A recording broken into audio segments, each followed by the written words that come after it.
Today we're going to be heading to one of the most interesting places on the planet, a mystical body of water in a huge volcanic crater. Nominated as one of the 7 wonders of the world, the one and only Lake Atitlan. The lake is surrounded by 11 towns and villages. We're going to be doing a huge walkthrough and getting lost in some of the most notable ones today. I'm not kidding, I walked almost all the way from the hills of San Juan to San Marcos. Okay, it's an 18-minute drive. How much is the walk? 32-minute walk across water like I'm Chris Angel out here. After staying in 5 different hostels in Antigua, I was done. I was cooked, as they say. I needed to go absolutely nowhere for at least a little bit. So we're also going to check out a secluded cabin that I booked on Airbnb, located between 2 of the biggest towns along the lake. If you want to learn more about the lake and have a better idea of where to stay on your visit, keep watching because you're in the right place. Enough talk, let's go. So getting to Lake Atitlan is just a day's walk away. Well, if your name isn't David Goggins, then you're in for a 2-hour drive from the city of Antigua. The transport is most likely going to drop you off in Panajachel, which is the biggest town on the lake and provides the easiest access to the rest of the lake. It's one of the most scenic and beautiful routes I have ever seen in my life, period. But fair warning, those roads are twisty, and I've never felt so car sick before, let me tell you. So have the gravel ready to roll. My journey wasn't done yet. I had to hop on a boat, what they call a plancha here in Latin America, and make another 40-minute journey across the lake. After hitting 5 different hostels in the city, I was ready for some peace and quiet. So I booked a secluded cabin on Airbnb located between San Juan and San Pedro. It's a bit long because the boat makes multiple stops to surrounding villages, but it's nice and relaxing. First stop, San Pedro. While arriving in San Pedro, I was greeted to the familiar and friendly sounds of Eminem.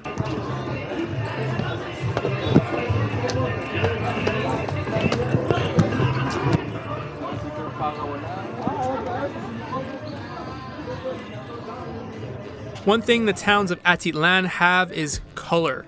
They're super vibrant and warm. There's a certain magic about the place that you can feel right away. I had some time to kill before checking into the Airbnb, so I grabbed some food with a view, of course, in the town of San Pedro. I'm gonna get more into San Pedro at the end of the video, so stay tuned for that. I'm currently walking to my Airbnb between San Juan and San Pedro. It's pretty close, I hope. Oh, let's go, vamos. Look at this.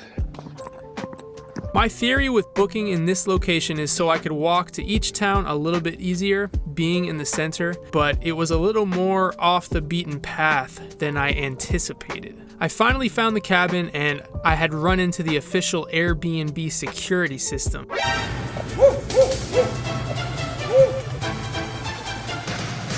General woofers, as you can see. Let's take a quick look around at this beautiful Canadian style cabin.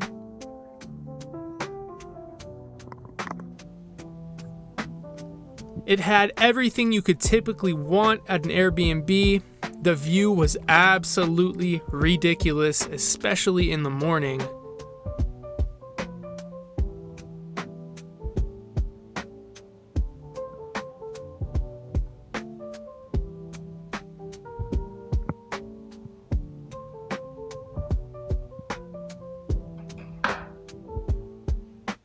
I was completely surrounded by nature, and I could hear hundreds of different species of birds talking to each other the whole time.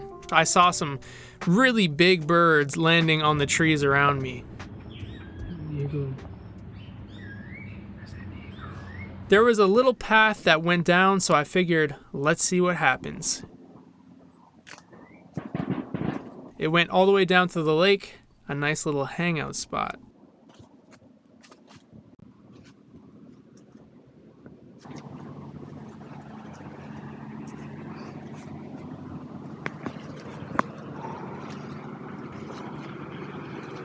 completely surrounded by nature. It's quite secluded. There's a couple other cabins next to us, but they're pretty empty. and there's just green. We're just surrounded by green, so it's a nice retreat. If you're tired of hostels and you just want a place to chill, like, this is the only way to do it. I'm so happy that I booked it, honestly.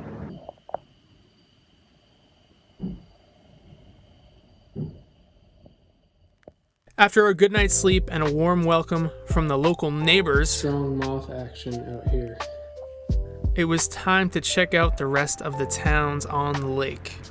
So I set off on foot towards San Juan, which is supposed to be a more local but interesting town with a few attractions to see. There seemed to be one main street in San Juan with most of the shops and touristy stuff happening. It was not hard to find, I just followed the sound of the marimbas.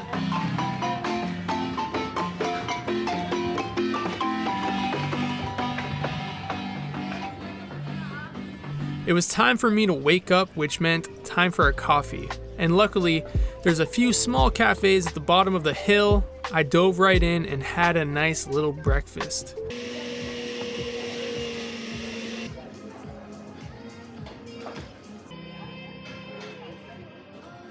After that, I walked to the end of San Juan's dock, where you can catch a boat to any of the other towns on the lake.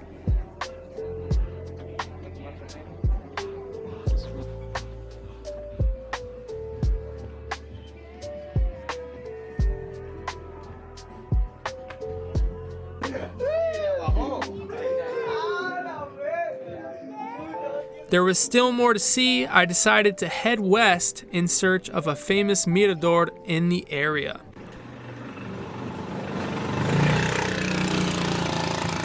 Mirador Cacasiwan. I don't know about that pronunciation, but we out here trying.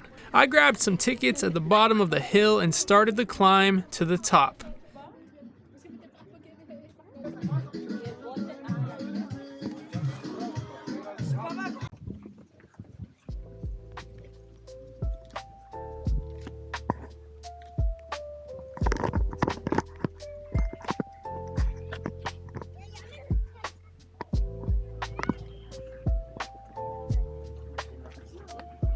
After about a 20-minute trek, I made it.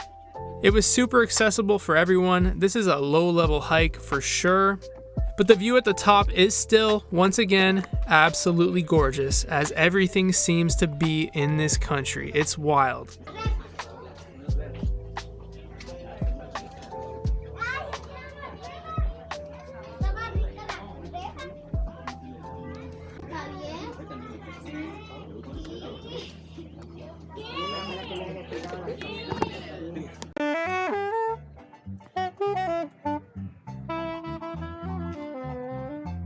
And of course, we got more marimbas.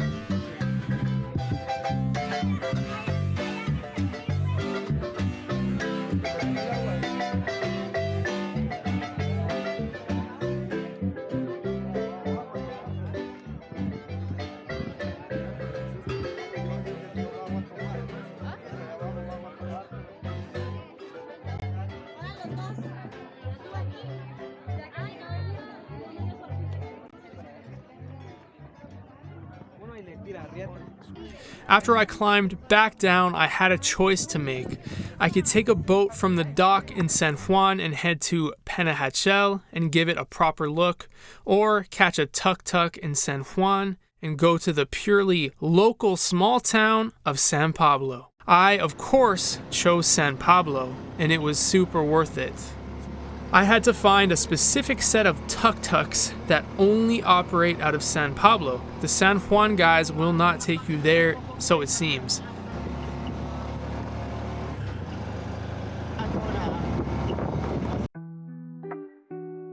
So now let's have a quiet little walk through the magical town of San Pablo. This is not like a tourist area at all, so I'm just gonna quickly walk through and see how it is.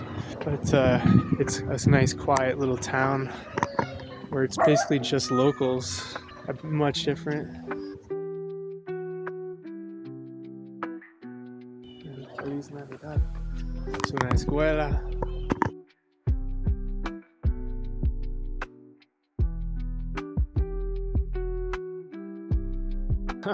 This one's super cool. A little more lore for you guys. San Pablo is a small indigenous Mayan village where the traditional culture and way of life have been preserved to this day. It's been around long before the Spanish came, to which the date is not actually known, but it's speculated to have potentially been around thousands of years before the Spanish came, which is crazy, right? They're known for textiles and a particular style of traditional weaving. You'll see the local women weaving these colorful, vibrant garments together. I was trying to be respectful and not shove a camera in anyone's personal space and be super discreet the whole time. So that's why the camera angles are a little bit in this particular section of the video. The streets were so nice here, and it really felt like I was traveling back in time. I haven't felt anything like it, especially as a solo traveler. Anyways, going to San Pablo was super worth it. If I came back, I would look to grab an Airbnb and stay with a local family here next time. And that's, yes, you heard that right. Local families in San Pablo are starting to offer homestays for curious tourists and to share their culture with the world. That might be a future video on the channel. Taxi. No, gracias. Buen día, buen día.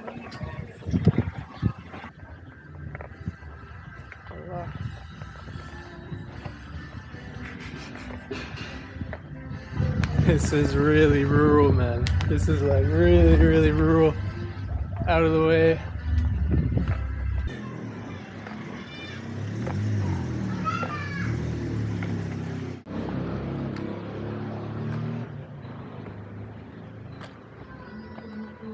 So after a short walk around the town, there were no tuk-tuks in sight, so I said, screw it. I'm gonna try to walk from San Pablo to San Marcos.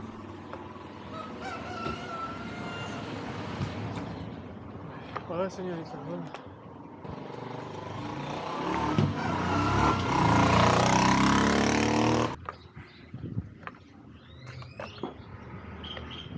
Walk to San Marcos? I don't know. We're gonna try. We're gonna see what happens. That's the end of San Pablo. So I'm gonna try to keep my ass off the road.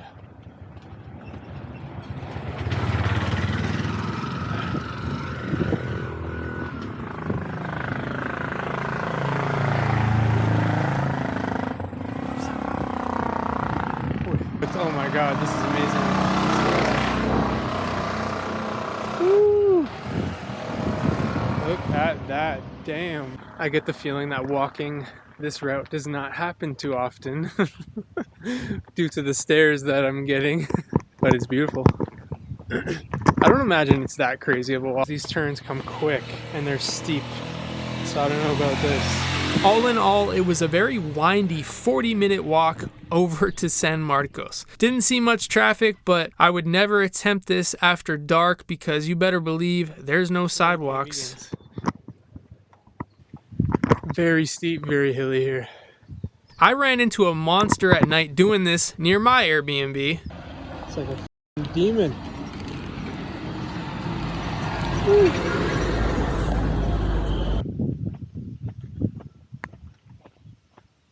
This road is some initial D type. Cue the Euro beat.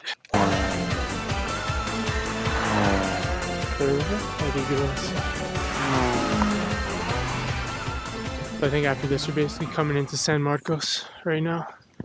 This is the last leg of it. Made it. San Marcos aquí.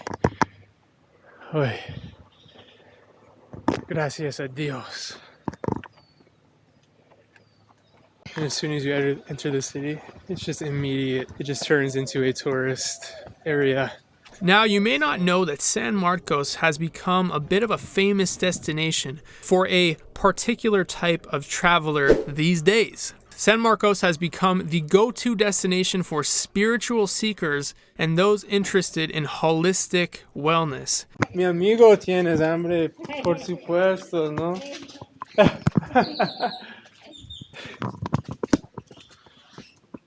The village is widely known for its yoga studios, meditation retreats, and healing ceremonies. It's also attracting those who crave an alternative lifestyle, such as travelers who are interested in sustainable living, organic farming, and eco-friendly practices. Basically, what I'm trying to say is there's a ton of expat and expat activities happening in San Marcos these days.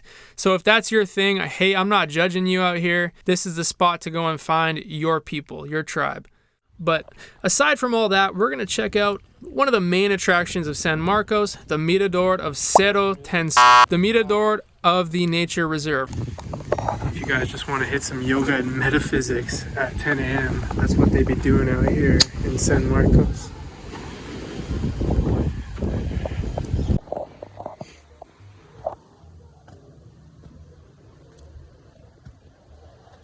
We got baños. Reached the park here in San Marcos. El nombre es Cerro Tzancuji. More miradores aquí, for sure.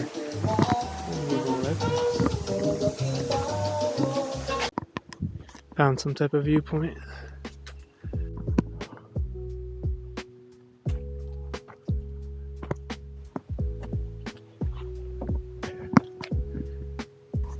Ooh, a lot of walking today. A lot of walking.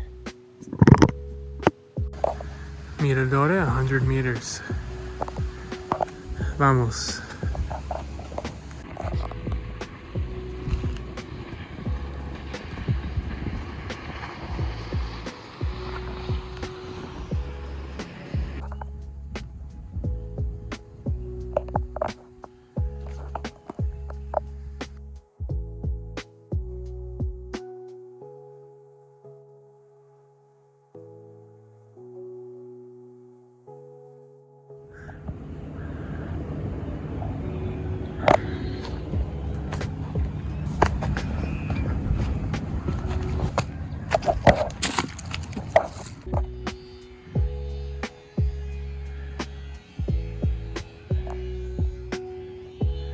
Looks a little steep, no?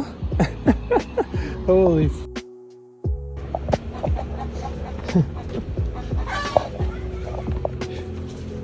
I'm gonna be honest, I got a little bit lost on this hike and ended up in someone's backyard by the end of it, but you know, you can't win them all.